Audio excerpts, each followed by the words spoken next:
Right then, welcome back to the channel, Stephen Howson. Make sure to hit subscribe if you're new around here and you want some level-headed analysis rather than just over-the-top reactions. That's what we do around here. And if you're into that, you're welcome to come and stick around. Now, let's talk about Dalot because, well, I think we need to talk about him.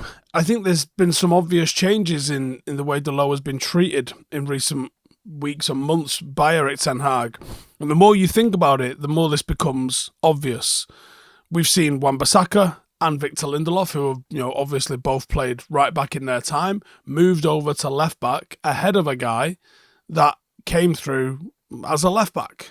As someone that's been quite versatile playing left and right back. Why is he doing that? Well, let's have a look at what the script is with, because actually Dalot has been a Manchester United player for 6 years. Now, he's gone out on loan in that time. He's not been here for the entire 6 years.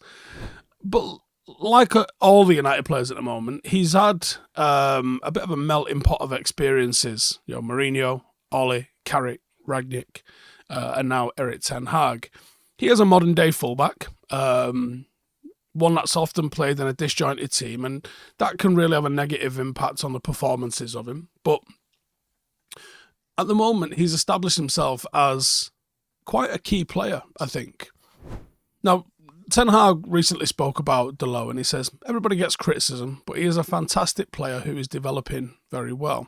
He can play in so many positions, and he is improving on crosses. He can score, and his defending is improving, so I am pleased with him. Right, lads, gather round. You have heard me banging on about Manscaped for ages, mainly discussing the virtues of a well-trimmed ball bag. But today we're going to move a little bit north, and something that you might have actually seen, my beard. Manscaped isn't just a master of below-the-belt grooming. They have conquered beard territory too. And I know this is groundbreaking news. Let's delve into the details. Now, we are all well acquainted with Manscaped's brilliance for the downstairs department. They've been many a saviour of many a date night and many a ball bag.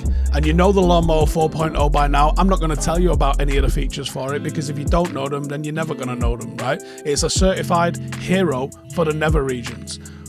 But they're here for the beards now as well, and they've got the beard hedger. It is a cordless miracle worker that is both tough and gentle. It takes down facial forests in a single stroke. It's got 20 different lengths of settings. It gives you the power to totally customize your beard without cluttering up the bathroom and having a million different attachments. Now, they've also got another member of the band, and it's the Handyman. That is a dual-sided foil razor that has got your back, whether it's your face, whether you're going clean shaven or just tidying up a little bit around the neck. It is the epitome of comfort in the shaving world, and it's got a seamless and nick-free experience. So listen, if you want to give your beard the VIP treatment that it absolutely deserves, get over to manscaped.com, use a special code Howson. You're going to get 20% off and free shipping. And while you're grooming the jewels, let's not neglect the crown. With Manscaped, who said beauty had to be a pain? Let's keep it neat and tidy, top to bottom. Now, if we think about what Dalot was when he came, we saw him when he came as someone that had this excellent cross on him. And defensively, he was a little bit on the weaker side. Then he went to Milan, potentially learned off some of the best defenders in the world over there in the Italian leagues, and came back a better defender, but he seemed to have lost his timing when it came to the attacking player that we knew. And I think he's starting to put together both the attacking performance and the defensive performances as well. Now, against Aston Villa, we saw both sides of Dalot, but there were a lot more positives than negatives. The entire game was a bit of a cat and mouse between the partnerships of Dalot and Garnacho and Mourinho and Watkins, and both sides managed to have their moments. There were times when Dalot would get drawn to the ball a little bit too much, and his determination was the deciding factor in what were some big chances for Aston Villa with that. Match of the Day actually did a really good segment looking at Dalot and the amount of times that he has to make tough decisions on which runner to track, which is a battle that has been going on from minute one. And I think this is a little bit of a consequence of the way Manchester United line up and what our shape is. And I'm probably going to do a video very soon as well, just looking at the sheer number of shots Manchester United face.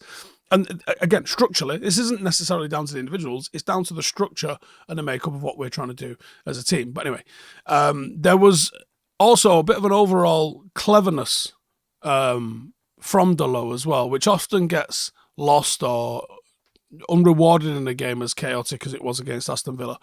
But his involvement in our win and goal went a lot further than just getting the assist. He dragged Mourinho wide and was reactive enough to whip the ball in the split second that the chance opened up. And this is the reason that we won the game. It's having the ability to drag results out like that. And actually, Dalot does have that game-winning ability in him, as we saw. I mean, even if you go all the way back to Paris, you know, how many fullbacks are going to invert and try and get a shot off there? It's Dalot that wins the penalty that Marcus Rashford converts. He's always got that sort of like confidence and determination inside him, which make him a bit of a threat when he's got the ball at his feet. What he needed to do was improve his defensive work, which he has done. Now, if you look at what's next for him, or what could be next for him, I think he has to keep up that sort of performance where he shows he can be solid off the ball, play with a level of consistency, because I think that's the most important thing for any player, but particularly at fullback. Which could happen, but we're not making it look easy for him, especially with the rest of the defence being as mad as it is. Even though Wan-Bissaka has improved immensely in recent times, getting that one-to-one coaching has really, really helped drag a footballer out of him. He's still technically a far better and far more progressive player. And when you look at the way Ten Hag wants us to play, you think that he's going to select Dalot over Wan-Bissaka almost every single time. Because if you want to play out, you need the players that can receive the ball under a little bit of pressure, turn and move it up the pitch. And that's what he can do. Does he still have room to grow? He should be hitting his sort of like peak around about now. And Villa was a tough game, but he was one of the men that stood to the task and made something happen. I don't think we're ever going to be talking about him in Gary Neville or Dennis Irwin sort of terms. But I think he is probably someone that right now you're not necessarily going to be looking to replace. I don't think he's the obvious weakness in the team right now. And I think he appears to be at his best on occasions where he is allowed to invert, he is allowed to step into midfield, he is allowed to get on the ball, get on the turn, and I think that helps unlock a lot of the players around him. If you look at the chances that our wingers are getting, many of the best opportunities originate from our fullbacks stretching the pitch. There's no coincidence that United have looked at our best this season when Luke Shaw's playing well and when Dalot is playing well. There is a system to this. And it's not luck that Dalot and Shaw are getting into those sorts of areas. That's clearly the type of football that Erik Ten Hag is looking for Manchester United to play. If we sold Dalot, would he go on and do better things elsewhere? It depends on the system, I think. Do you think Dalot's got what it takes to hold down the right-back position for the next 18 months or so? He does often lose his place to Wan-Bissaka.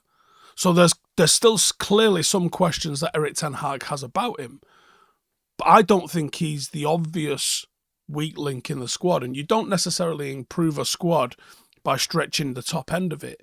You improve your squad by eliminating weakness, by raising the floor of a squad. And right now, I don't think that Diogo Dalot is anywhere close to being the weak link in this Manchester United side. But that's just my opinion. Please let me know your opinion in the comments below. There's a cheeky little vlog going to be going out on Patreon, which shows a little bit of behind the scenes with Jose Mourinho. So if you're interested, go check that out. Otherwise, cheers for tuning in. Make sure to subscribe if you're new, and I'll catch you in the next one. Laters. Hey, thank you for watching the video. If you are new around these parts, then don't forget to subscribe. My channel is proudly supported by my community on Patreon. If you'd like to get a little bit of extra content, a Discord group, meetups, five-a-side games, weekly podcasts, behind the scenes, and even an occasional bit of transfer news as and when I get it, then for the price of a pint, you can show your appreciation for the content that we make and get some goodies for doing so as well. Check the link in the description or click the button right here. You'll also find all of my socials here too if you want to follow me on any of those platforms. Nice one.